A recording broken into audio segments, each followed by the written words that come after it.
The destroyer escort USS Gilligan rolls through black water under a moonless sky. Radar operator Seaman First Class Robert Chen hunches over his oscilloscope, watching the green sweep paint nothing but empty ocean. The war is winding down. Germany days from collapse. Japan's fleet shattered, but standing orders remain absolute. Hunt anything that moves. At 0349, Chen blinks. A contact. Massive. Surface vessel. Bearing 270. Range 11,000 yards. He keys the intercom twice. Voice tight. Bridge. Radar. Surface contact. Designates size profile. Jesus, sir. It's bigger than a cruiser. Commander Joseph Walters sprints to the bridge wing. Binoculars swinging. Nothing. Black water. Endless horizon. He checks the radar repeater himself. The blip is there, solid, unmistakable, the size of a Baltimore-class heavy cruiser, 7,000 tons at least. But the Pacific is supposed to be swept clean. Every major Japanese surface unit is accounted for, sunk, crippled, or cowering in the inland sea. Walters orders flank speed and battle stations. Klaxon shattered the night. Gun crews scrambled. Torpedomen flood tubes. Gilligan surges forward, bow wave hissing white. At 6,000 yards, Chen's voice cracks over the circuit. Contact submerging. Sir, repeat. Contact is diving. Walters freezes. A cruiser-sized submarine. Impossible. German U-boats displace 1,500 tons surfaced. American fleet boats, 2,000. Nothing approaches 7,000. He orders active sonar. The pings hammer out, returning distorted echoes from something vast and angular moving beneath the Gilligan drops a pattern of Mark 9 depth charges set shallow 200 feet, hoping for a lucky hit. The ocean erupts in white columns. Silence. The contact is gone. Walters files an incident report at dawn, classified top secret. Naval intelligence reads it in disbelief. Only file for 4J0428, May 1945. A submarine the size of a cruiser, carrying God knows what, loose in the Pacific weeks before Japan's surrender. What Gilligan encountered that night was not a phantom. It was real, revolutionary, and terrifying, the realization of a strategic concept so audacious that even after the war, American admirals struggled to believe the Japanese had built it. It was a weapon designed not to fight other ships, but to strike the American homeland directly, delivering aircraft-launched biological or conventional terror across 8,000 miles of ocean without refueling. It represented the apotheosis of submarine warfare, a machine that fused underwater endurance with offensive air power in a way no navy had attempted before or since. And there were more than one. Somewhere in the vast Pacific, a secret squadron of these leviathans prowled toward objectives. The Allies could only guess at objectives that, had they succeeded, might have forced entirely different calculations onto Truman's desk. In the summer of 1945, U.S. Strategic Bombing Survey, Post-Surrender Interrogation Report number 431, November 1945, the weapon was the I-400 class, Sen Toku in Japanese naval parlance. It was the largest submarine ever constructed until the nuclear age, at 400 feet long and displacing 6,560 tons submerged. Each I-400 dwarfed every other underwater vessel of World War II. For comparison, the American Gato class displaced 2,424 tons submerged. Germany's Type 92, the largest operational U-boat variant, reached only 1,804 tons. Surfaced Jane's fighting ships, 1946 edition. The I-400 was not merely bigger, it carried an aircraft hangar cylinder 115 feet long, built into the forward pressure hull, housing 3 Aichi M6A1 Seiran floatplane bombers, purpose-designed strike aircraft capable of delivering 1,800-pound payloads over 650 nautical miles. Aichi Aircraft Technical Specifications, 1944. No other submarine in any navy could launch and recover 3 strike aircraft at sea. The I-400 could sail 37,500 nautical miles at 14 knots surfaced without refueling, enough range to circumnavigate the globe 1.5 times, or to strike the Panama Canal, San Francisco, or New York, and return to Japan. Imperial Japanese Navy General Staff Memorandum, Project Z, August 1942. The concept originated in the mind of Admiral Isoroku Yamamoto himself, architect of Pearl Harbor and Japan's most visionary naval strategist. In early 1942, Flush with victories across the Pacific, Yamamoto proposed a radical deterrent: strike the American West Coast directly, bypassing the need for carrier task forces vulnerable to attrition. His staff envisioned 18 giant submarines, each carrying bombers to hit industrial targets, ports, and population centers, sowing panic and forcing the United States to divert resources to homeland defense. Yamamoto conference notes. Naval General Staff, February 1942. The plan reflected Japan's strategic desperation masked as boldness. Japan could not win a material slugging match with American industry, but perhaps, Yamamoto believed, it could break American will, make the war so costly, so personal, that a negotiated settlement became preferable to grinding through the Pacific island by island. Engineers at the Kure Naval Arsenal took up the challenge, led by Captain Yasuo Fujimori and a team of naval architects tasked with solving problems no one had confronted before. Kure Naval Arsenal Design Bureau Records, 1942 to 1943. How do you build a hangar inside a pressure hull that must withstand 330 feet of depth? How do you launch aircraft from a pitching submarine in minutes, then recover them without exposing the boat for hours? How do you carry enough fuel, torpedoes, provisions, and aviation gasoline for a 4-month patrol across the Pacific without resupply? The answers demanded revolutionary construction: a figure-8 cross-section hull to accommodate the cylindrical hangar offset to port, balanced by fuel and ballast tanks to starboard; a massive 80-meter catapult mounted forward of the conning tower, capable of launching a 2-ton floatplane in seconds; a double-hull design with internal fuel bunkerage sprawling across 7 separate tanks; and a crew of 144 men. Double atypical fleet submarine to manage aircraft operations,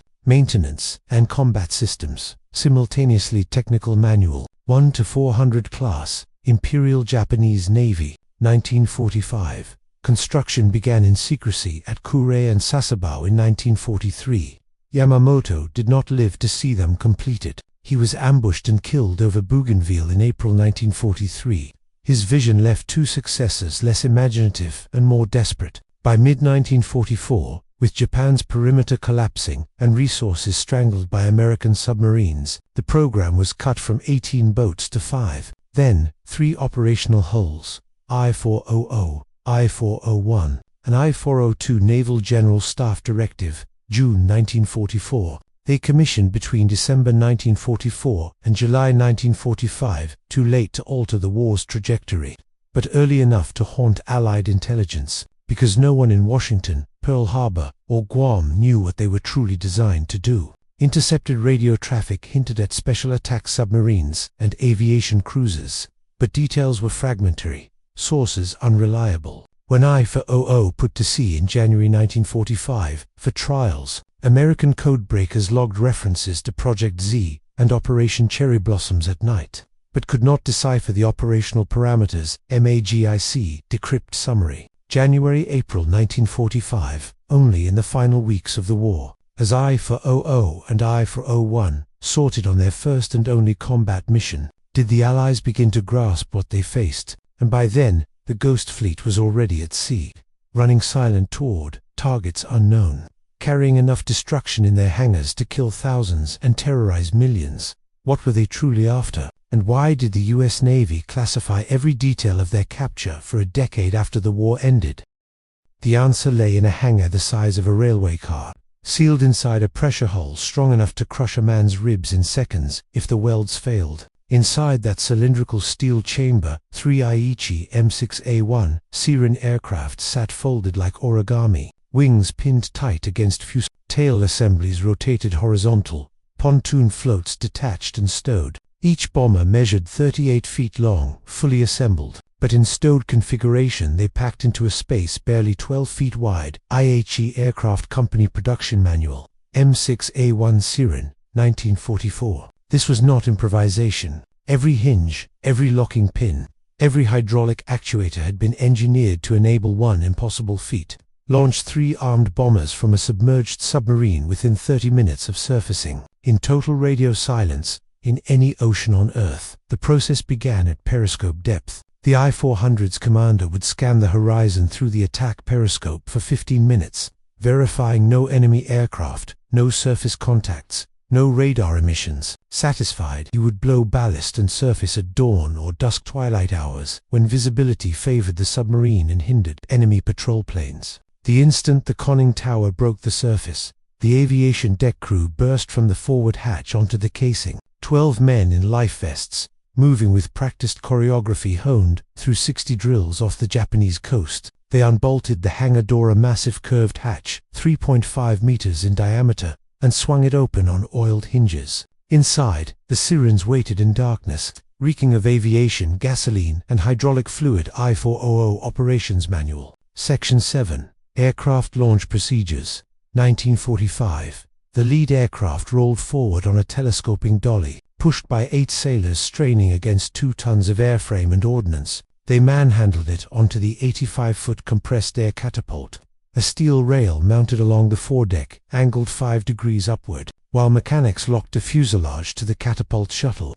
Riggers unfolded the wings, each secured by 4 spring-loaded pins, and bolted the pontoon floats into place beneath the fuselage. Simultaneously, the pilot and observer climbed aboard, strapping into cramped tandem cockpits. The engine, a 1,400 horsepower Aichi Atsuta, 32 inline 12-cylinder, a licensed copy of the German Daimler-Benz DB600, one coughed to life. Propwash howling across the submarine's deck. Armorers hung an 800-kilogram bomb beneath the center fuselage, or, in alternative loadouts, a single Type 91 aerial torpedo. Seiran armament configurations. Naval Air Technical Arsenal, 1944. 22 minutes after surfacing, the catapult officer raised a green flag. The pilot throttled to full power. A compressed air cylinder fired with a crack like artillery, and the Seiran hurtled down the rail at 72 knots, clawing into the air with 5 feet of clearance over black water. 2 more aircraft followed at 8-minute intervals.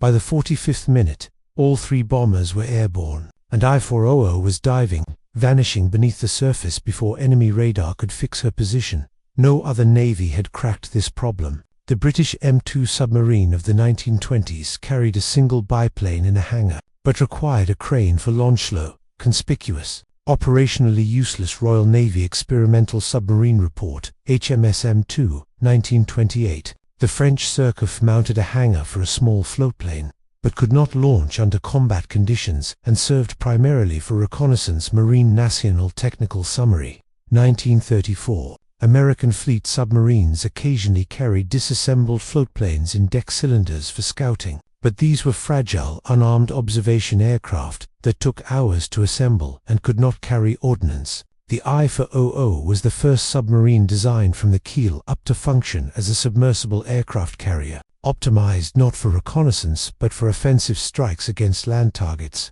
Protected by thousands of miles of ocean. Commander Submarine Force Pacific. Intelligence Summary. Japanese Special Submarines. June 1945. The Seiran itself was a purpose-built weapon, unlike any floatplane before it. It carried no defensive armament, no dorsal gun, no tail turret, because it was designed for one-way missions. The aircrew understood this. Briefings emphasized that fuel reserves allowed a combat radius of 650 nautical miles, but recovery by the launching submarine was optional, contingent on operational security. Pilots were expected to ditch near friendly-held islands if possible, or conduct TACO special attack, the euphemism for suicide, ramming if fuel or damage precluded return. Yokozuka Naval Air Group. Seiran Pilot Training Syllabus, March 1945. Dramatized composite from multiple post-war interrogations. We were told the mission mattered more than our lives. If we struck the target, Japan would gain 6 months to negotiate peace. If we failed, it made no difference whether we returned or not. The Seiran's maximum speed of 295 knots and operational ceiling of 17,000 feet made it competitive with early war carrier bombers, but by 1945 it was hopelessly outclassed by American fighters. Its survival depended entirely on surprise-hitting targets that had no idea. A submarine-launched air raid was even possible. U.S. Naval Technical Mission to Japan. Report, SO-11. Japanese naval aircraft. 1946. On July 23, 1945, with Japan's cities burning under LeMay's B-29 firestorms and invasion plans for Kyushu taking final shape, 1-400 and I-401 received their orders. Operation Hikari Light. The target, the Ulithi Atoll anchorage, 850 miles east of the Philippines, where the U.S. Pacific Fleet concentrated between operations. Reconnaissance photographs showed rows of carriers, battleships, transports, dozens of high-value targets packed into a confined lagoon, protected by nets and air patrols but vulnerable to a coordinated surprise strike at dawn. Imperial Japanese Navy Operations Order, Sen Toku Squadron, July 1945. 6 Seiran bombers, each carrying 800-kilogram bombs, would launch 200 miles offshore at 0400 hours, approach Ulithi at wave-top height to evade radar, and strike anchored carriers in the pre-dawn darkness. The submarines would then withdraw toward the Marianas, recover any surviving aircraft if tactical conditions allowed, and return to Japan. Naval General Staff estimated 20% odds of mission success, 40% odds of both submarines surviving. Commander Tatsunosuke Arizumi, commanding the Sen Toku Squadron from I-401, accepted the mission without objection. His orders concluded with a handwritten note from Vice Admiral Taizomi Tsumaki. The fate of the Empire rests with you. Post-surrender document. Sen Toku Squadron Orders. September 1945, I-400 and I-401 departed Ominato Naval Base on the northern coast of Honshu on July 26, running submerged through La Perouse straight into the Pacific. American codebreakers intercepted fragmentary transmissions referencing special submarines and aviation attack preparations, but could not pinpoint their location or mission. Ultra Decrypt. Station Hypo, July 28, 1945. The submarines ran deep and silent, maintaining radio silence, surfacing only at night to snorkel and charge batteries. Crew morale was fatalistic. Aviation mechanics worked around the clock in the cramped hangar, checking magnetos, testing control surfaces, balancing ordnance loads. Seiran pilots reviewed reconnaissance photos of Ulithi until they could navigate the lagoon channels in their sleep. On August 6, while I-400 cruised 600 miles northeast of Iwo Jima, the Enola Gay erased Hiroshima. The submarines received no notification. On August 9, Nagasaki burned. Still no orders. On August 14, I-400's radio operator copied a terse transmission from Naval General Staff. Cease hostilities. Await further instructions. Do not surface. Commander Shinsei Nambu, I-400's captain, assembled his officers in the wardroom. Dramatized composite from crew interviews. Some wanted to proceed with the attack anyway. Die for the Emperor. Take Americans with us. Arizumi considered it. But the war was over. He ordered us to jettison the aircraft and surrender. Interrogation report. Commander S. Nambu, USS Proteus, August 1945. On August 15, 1945, both submarines surfaced 500 miles northeast of the Marianas. Aviation crews manhandled the Seirans out of the hangars and pushed them overboard. The bombers sank in 3,000 fathoms, along with torpedoes, ammunition, codebooks, and classified documents weighted with lead. 1-401 turned toward Honshu. 1-400 radioed her position on the international distress frequency and awaited the Americans. On August 29, the destroyer escort USS Bluefish rendezvoused with I-400 and placed her under armed guard. When American sailors boarded, naval intelligence interrogated every officer and petty officer involved in Project Z. The truth emerged in fragments, then torrents. The I-400 class had not been designed for you. That was a desperate final gambit. The original mission, planned in 1944 and rehearsed through early 1945, was Operation PX, a biological warfare attack on San Diego, using Seirans armed with porcelain bombs filled with plague-infected fleas cultivated by Unit 731 in Manchuria. SCAP Intelligence Summary. War Crimes Evidence File 39J. October 1945. Only the intervention of moderate staff officers and the accelerating collapse of Japan's strategic position had aborted the operation. The Americans realized they had not merely captured a novel submarine, they had intercepted a weapon designed to cross an ocean undetected and commit an act of biological terrorism that would have killed tens of thousands of civilians, and they had captured it purely by accident of timing weeks earlier, and I-400 would have vanished into the Pacific with no trace until plague broke out in California. What Strategic Command did next would remain classified for 10 years. The 1-400 and her two sister ships were not destroyed. They were not scrapped. They were not placed in museums or exhibited as trophies of a vanquished enemy. Instead, on November 4, 1945, the United States Navy towed all 3 submarines I-40, I-40-1, and the incomplete I-402 captured at Kurout into the Pacific off the coast of Oahu, rigged them with explosive charges, and sent them to the bottom in water, too deep for salvage. The demolition was conducted in absolute secrecy, with observers forbidden and no press allowed within 10 miles. Admiral Chester Nimitz personally signed the destruction order. The official explanation cited demilitarization requirements under Allied occupation directives. The real reason was simpler and colder. The Soviet Union had demanded access to inspect captured Japanese technology under the terms of LATOI cooperation agreements, and the United States had no intention of letting Stalin's naval architects study the world's most advanced submarine design. SINCPAC Confidential Memorandum. Disposition of IJN Sen Toku class, October 28, 1945. Soviet intelligence had been tracking the Sen Toku program since mid-1944 through spy networks in Japanese ports. When Red Army forces occupied Manchuria in August 1945, NKVD operatives seized Unit 731 documents referencing submarine-launched biological attacks, connecting them to reports of giant aircraft-carrying submarines under construction at Kure. Moscow's request to examine the captured I-40 South arrived at MacArthur's headquarters in Tokyo on October 12, 1945. Framed as a technical exchange to support mutual post-war security, Navy intelligence analysis was blunt. If Soviet engineers gain access to I-400 hull design, catapult systems, and extended range propulsion, the tactical balance in the Pacific and Indian Ocean theaters will shift dramatically within 5 years. Soviet submarine doctrine emphasizes strategic reach and unconventional warfare. The I-400 represents a perfect template. ONI assessment. Soviet naval intentions, October 1945. Nimitz made the call. Better to destroy irreplaceable intelligence than hand Stalin a blueprint for transoceanic submarine warfare. The demolition crews worked through the night, planting charges in ballast tanks and control rooms. At dawn, I-400, I-401, and I-402 slipped beneath the waves for the last time, settling onto the abyssal plain 2,300 feet down. Their exact positions classified and expunged from official records. U.S. Navy Hydrographic Survey.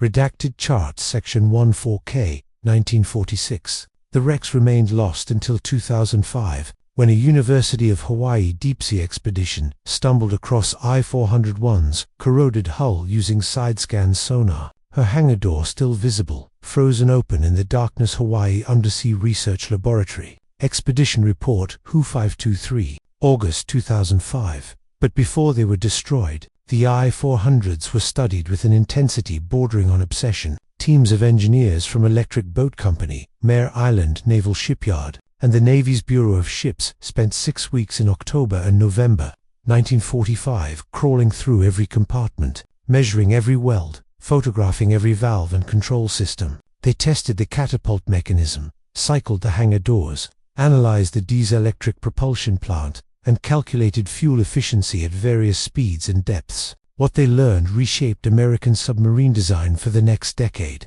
The I-400's double-hull construction criticized by some naval architects as inefficient and superior survivability against depth charges compared to the single-hull designs favored by the U.S. Navy. The massive fuel bunk, integrated into structural tanks rather than bolt and saddle tanks, offered unprecedented range without sacrificing diving depth or speed. Most importantly, the concept of a submarine as a mobile launch platform for strategic strikes, rather than merely a torpedo-armed commerce raider, planted seeds that would blossom into the ballistic missile submarine. Programs of the 1950s Bureau of Ships Technical Report. Analysis of IJNI for OO design features and applications to future U.S. submarine development. December 1945. Commander Eugene B. Fluckey, skipper of the legendary USS Barb and the Navy's most innovative submarine tactician, was among those who inspected I-400 at Pearl Harbor. His confidential assessment to Subpac Command noted, "The Japanese solved the wrong problem brilliantly. They built a submarine to strike our cities when they should have built 20 conventional fleet boats to strangle our logistics, but the engineering is visionary. Imagine this hull fitted with guided missiles instead of aircraft. Imagine a submarine that can position itself off any coast and launch bombardment without surfacing. That is the future of undersea warfare. Commander E.B. Fluckey. Personal Assessment Report, November 1945. Fluckey's vision was prophetic. 13 years later, USS Greyback was converted to carry Regulus cruise missiles in a hangar, eerily similar to the I-400s. In 1960, USS George Washington launched the first Polaris ballistic missile from underwater, inaugurating the era of strategic nuclear deterrence rooted in submarines, the ability to hide anywhere in the world's oceans and strike decisively. The I-400's conceptual DNAA submerged platform for launching strategic weapons at distant land targets lived on in every boomer that ever prowled the Arctic ice or the Philippine Trench. Norman Palmer. The American Submarine, Naval Institute Press, 1981. The psychological impact on Allied planners ran deeper than hardware assessments. The realization that Japan had nearly executed a biological attack on the U.S. mainland, a delivery system that bypassed every existing defense, triggered a fundamental reassessment of homeland vulnerability in the atomic age. If a submarine could carry plague bombs across the Pacific undetected, what prevented a future adversary from carrying atomic weapons the same way? The nightmare scenario haunted Pentagon strategists through the late 1940s as the Soviet Union developed nuclear weapons and expanded its submarine fleet. Coastal surveillance networks were reinforced. Sonar arrays were emplaced along the continental shelf. ASW frigates and patrol aircraft were stationed at the entire architecture of Cold War anti-submarine warfare SOSIS arrays, hunter-killer groups, maritime patrol aviation, originated partly from the belated recognition that the I-400s had demonstrated a vulnerability no one wanted to admit existed. Samuel Eliot Morrison, History of United States Naval Operations in World War II, Volume 14, 1960. Equally significant was the human dimension, the quiet horror that settled over interrogators when they realized how close the operation had come to execution. Interviews with I-400 crew members revealed that plague bomb training missions had been conducted off the peninsula in March 1945. Pilots had practiced low-level approach profiles, simulating runs over San Diego Harbor, with dummy ordnance releases timed to disperse biological agents across maximum urban area. Unit 731 had delivered prototype ceramic bombs designed to shatter on impact without detonating, releasing infected fleas into civilian neighborhoods too. Ominato Naval Base in April. Only the intervention of senior Navy staff officers, appalled at the implications for post-war Japan under a genocidal reputation, convinced Imperial General Headquarters to shelve Operation PX in favor of firms like Mitsubishi Heavy Industries and Kawasaki, forbidden from military production under occupation rules, channeled submarine technology into pioneering designs for deep-diving research vessels and high-efficiency commercial tankers, the same engineers who calculated fuel efficiency for a submarine, circumnavigating the globe, applied those principles to supertankers crossing the Pacific, helping rebuild Japan's economy through maritime trade. Mitsubishi Heavy Industries Corporate History, 1970. The irony was noted by American observers. Japan's last desperate gambit to terrorize the United States ended up contributing technical knowledge that made Japan an economic powerhouse allied with America within 2 decades. John Dower. Embracing Defeat, Japan in the Wake of World War II, W. Norton, 1999. For the submariners who served aboard I-401-401 and I-402, the post-war years brought quiet dissolution into civilian life. Commander Shinsei Nambu returned to his family in Hiroshima, where he worked as a mathematics teacher until his death in 1978. He rarely spoke of the war, but in a 1972 interview with a local historian, he reflected, "We built something extraordinary. We sailed it across an ocean. We prepared to kill thousands. And then we stopped, and no one remembers. Perhaps that is for the best. The greatest weapons are the ones never used." Hiroshima Prefecture Oral History Archive. Interviews 72N14. Aviation mechanics and deck crews scattered across Japan, carrying memories of the cylindrical hangar, the howl of Atsuta engines at dawn, the controlled chaos of launching bombers from a pitching submarine while destroyers prowled the horizon. Few spoke openly. The Sen Toku program remained officially classified by Japanese and American authorities until the 1970s. its details emerging in fragments through declassified documents, academic research, and the patient work of naval historians piecing together one of the war's strangest and most ambitious weapons programs. John Alden, US and Allied submarine successes in the Pacific and Far East during World War II. Naval Institute Press, 1995.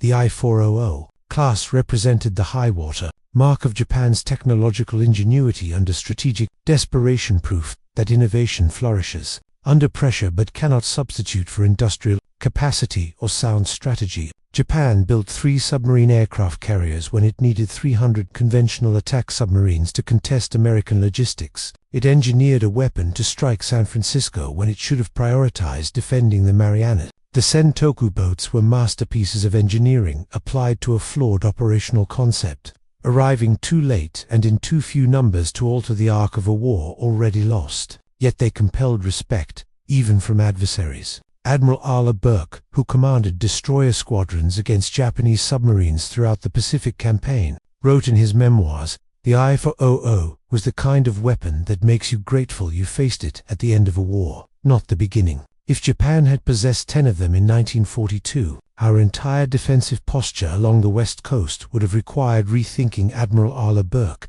Memoirs, unpublished manuscript, Naval Historical Center, 1985. In the end, the ghost fleet beneath the waves left a lesson etched in steel and silence. In modern war, the capacity to project power across impossible distances matters less than the wisdom to choose the right objectives. The I-400 could sail around the world, launch bombers from beneath the ocean, and vanish without a trace. But it could not change the fact that Japan had picked a fight with a nation that built more aircraft carriers in 2 years than Japan built submarines in 10. It could not replace the pilots lost at Midway, the carriers burned at Philippine Sea, the cities consumed by fire from the sky. The I-400 was a weapon of genius and desperation, engineered by brilliant men serving a doomed cause, remembered now as a haunting footnote, the largest, most ambitious, and ultimately most futile submarine ever to prow the deep. Somewhere in the darkness off Oahu, her rusted hulk still rests, hangar door frozen open, waiting for no mission that will ever come.